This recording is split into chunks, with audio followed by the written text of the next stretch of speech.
Welcome to American Swahili News and Swahiliville Online TV. This afternoon, we have the guest from Washington, D.C. He's an international lawyer. I'm going to let himself introduce to our viewers and our listeners. Welcome to our show again. Well, thank you for having us.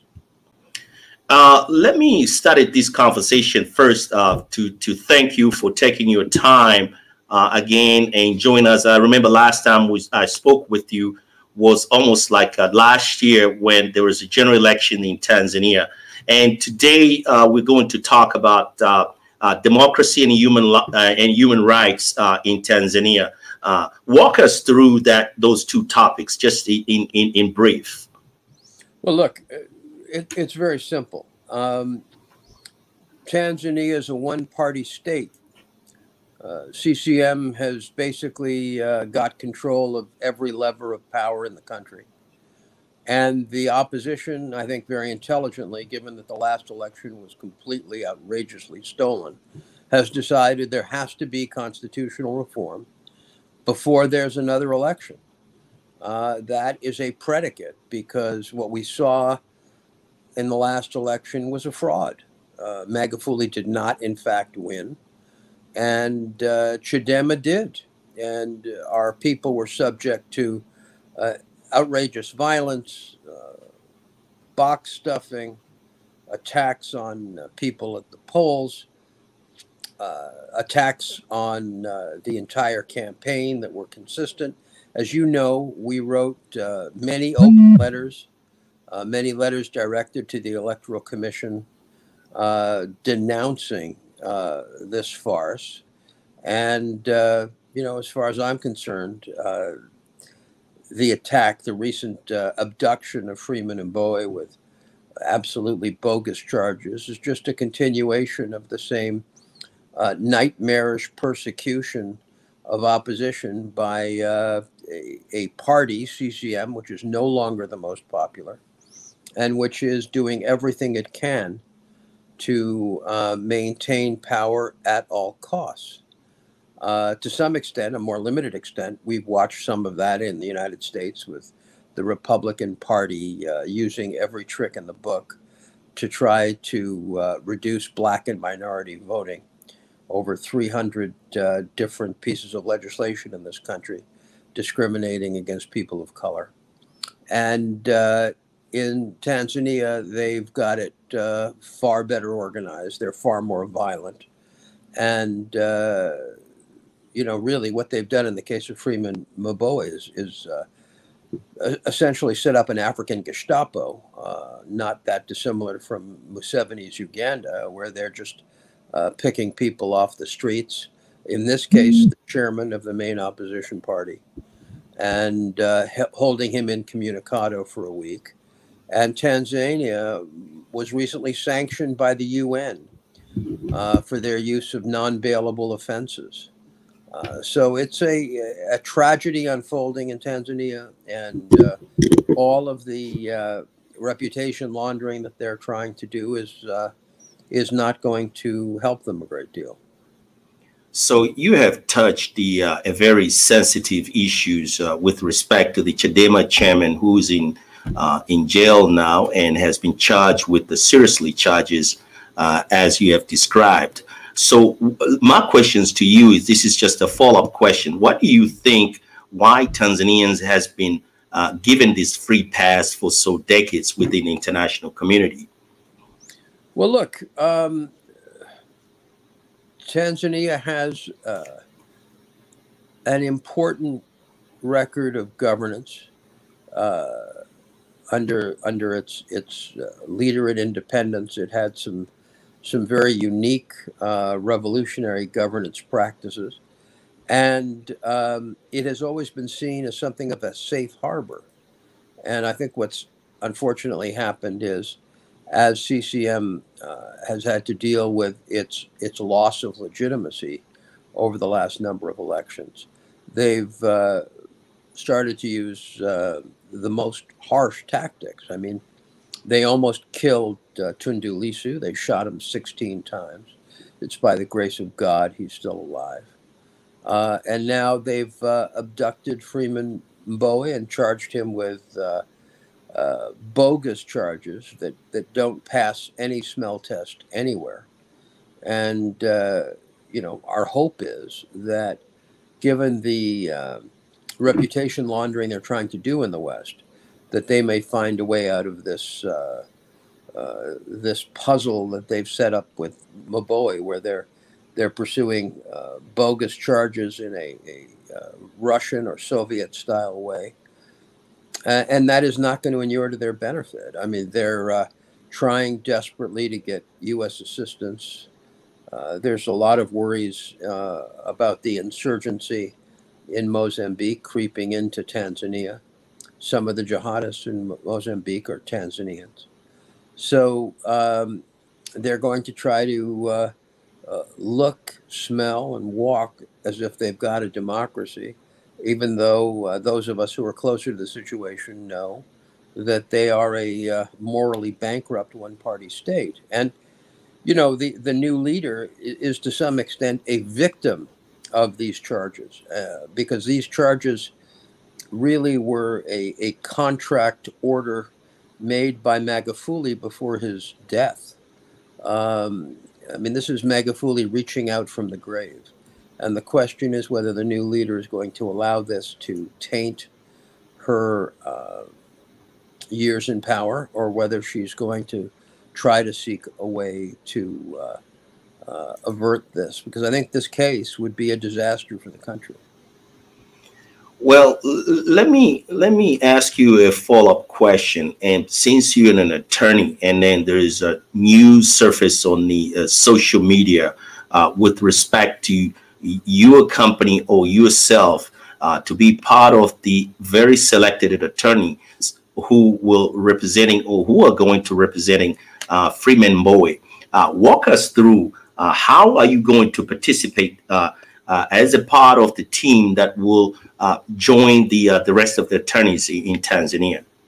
Well, firstly, the Tanzanian attorneys are a lot smarter than I am, and I'm not going to impose my views on them in terms of the domestic fight. We're going to engage in attempts to get some of the UN rapporteurs and perhaps the working group on arbitrary detention involved. I am hoping to get to Tanzania. Right now, I'm banned from the country. We'll see if I'll be allowed in. I'd like to obviously sit down with my colleagues and talk to them and share ideas. But we have very senior, highly competent counsel working in a very difficult environment. Let's be frank. Tanzania has disbarred one of the world's leading barristers for absolutely political reasons, as well as attacking her office with a firebomb. So, what we can do outside of Tanzania that could be helpful to Freeman, we will absolutely do. So let me shift these conversations to here in America now. As you know, that the United Nations, they have, I think it's a 76th UN General meeting in New York. Walk me through here. They ban you to enter Tanzania, but they allow the Tanzanians head of states with a bunch of the delegations to visit the United States of America. And United States of America is for pro-democracy. What is your opinion with respect to that? Well, look, there's no issue under the UN Charter and under American practice. All world leaders are allowed at the UN. And in fact, Tanzania has a prominent role at UNGA in this session. Whether Tanzania deserves that role is a question I think has to be asked. But they're there, and to some extent, the more we can shine a light on the country, the better. But, we welcome the new leader here.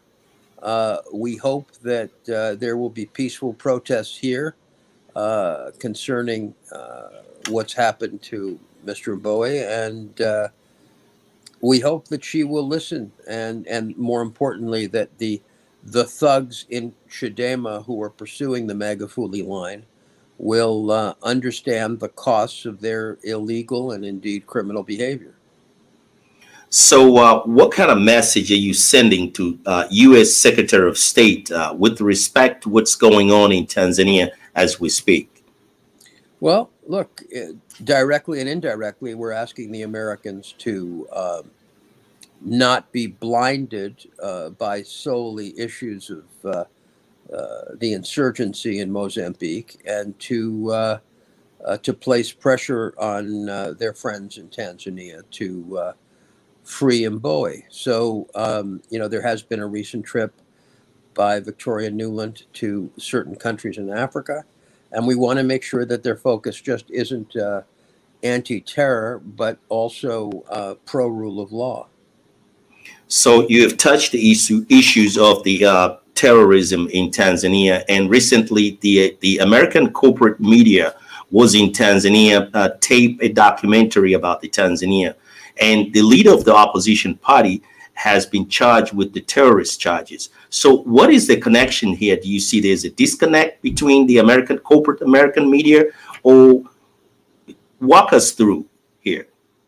Well, I don't think it's a disconnect. I think the more Americans and others travel to Tanzania, the more susceptible the Tanzanians become to foreign pressure. So we welcome that. I have no problem with it. I'm not one of these people. I have fought against sanctions all my life, outside of selected, targeted sanctions against individuals who engage in torture and breach of rule of law.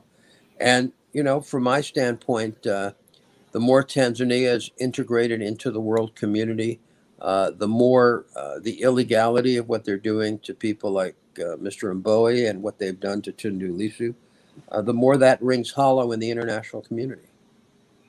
So we know exactly what happened to Tundu Lissu and also to Mr. Mbowe at this time, but we haven't heard or hear of any sanctions that has been put towards the Tanzanian government. So what is your opinion, or what is your comment with respect to that? Because the evidence has already been out there, especially with Tundu Lissu that was shot 16 times, and there is no any case that has been open or investigations towards those actions. What is your comment with respect to that? Look, my comment is that all of these issues take a sad amount of time to reach fruition and to get change. And there is very little that can be done to speed it up, short of mass protests, which have not occurred in Tanzania and may not be likely to occur. I think it will be the condemnation of the international community through international voices, the rapporteurs, the UN Working Group on Arbitrary Detention, and hopefully even the highest court in Tanzania. Remember, Mr. Mbowe was freed after a prior decision of the courts held that the lower courts had not followed the law. So there is still hope, and as I said, I have full confidence in the highly qualified local team. There is still hope for some possible justice at the highest levels, although again, CCM has attacked the judiciary. CCM, as you know, has engaged in wholesale changes to the laws. CCM has engaged in pushing an extension of non-bailable offenses, which the working group just in the last month has held to be a violation of human rights. So all of these issues, need to be addressed in proper forums. You have touched a lot about or talks about a lot of CCM a few minutes ago. So why do you think the CCM administration has been giving a free pass for decades and nothing has been taken or any action has been taken against CCM? Giving an example, what happened in Libya or in Egypt. What is your comment? We don't want a repeat of what happened in Libya. Mm-hmm. I think the issue, very frankly, is the United States and the West places stability in African countries above almost every other principle. And until there's mass demonstrations and until instability occurs, from an American perspective, they're willing to sell arms. They're willing to do whatever is necessary because they view Africa as a security zone. They would sooner fight terrorists in Mozambique or southern Tanzania than they would in the Bronx. So sadly, that security narrative has covered a lot of American focus in Africa, and you know, our hope was that that would change under the present administration, but so far we haven't seen a lot to encourage us. Present administrations pretty much they're here at the United Nations meeting, starting from the foreign minister or secretary of state of Tanzania. She's in New York, and also the president of Tanzania. She's in New York too. So my question to you is: your office is think about making an appointment and having even a Zoom meeting with them to start the negotiations? We've requested that. Mm-hmm. We requested that last week. We haven't been honored with an invitation as of yet, and we'll see. But we certainly have requested it. And again, this is an administration in Tanzania that has just achieved a lot of visibility at UNGA, and freeing Mr. Mbowe is probably not number one on their list yet, and let's hope at some point it gets there. So what is your last word now with respect to the development of the geopolitical issues or concerns in Tanzania? Keep in mind that the Tanzanian president is here in the United States of America, accompanied by the delegation of his foreign minister. What is your last word with respect to that? Look, you know, my feeling is that what's happened with respect to the opposition is outrageous. It demonstrates fear, not power. And, you know, I see on the screen that you talk about Zambia. We'll get to that. Zambia is an example for the CCM to deal with caution. What happened in Zambia was young people in numbers no one ever anticipated took to the polls and demanded change. And we've been involved in Zambia for many, many years, having represented President Banda years ago. And I will tell you, no one expected the outcome. Not President Lungu, no one.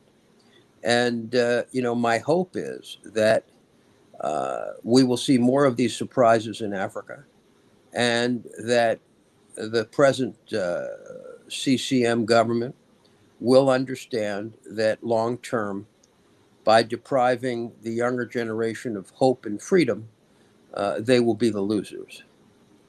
President Biden echo exactly what you have alluded here a few minutes ago about Zambia with respect to the 2021 post-election. Do you think the same thing will replicate it in the part of the Africa or in Tanzania, maybe in 2025 general election? Well, if we have to wait that long, yes, I do. And I think it will happen in Uganda with Bobi Wine. I think it will happen because the younger generation, the demographics are there. CCM can't change the demographics. We have a younger and younger voting base who are going to demand change, and they're going to demand freedom. So I think there's only so long the older folks are going to be able to keep their hands on the throats of the younger generation. So what kind of message are you sending now to President Samia and the Tanzania just in general?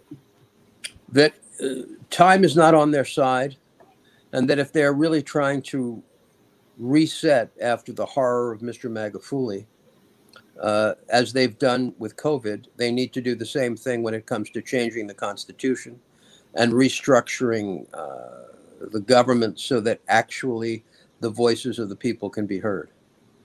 Thank you, Mr. Robert Amsterdam, for taking your time again, speaking with American Swahili News and Swahiliville Online TV. Thank you again for coming to our show. Our pleasure. Thanks so much for having us. Thank you, sir.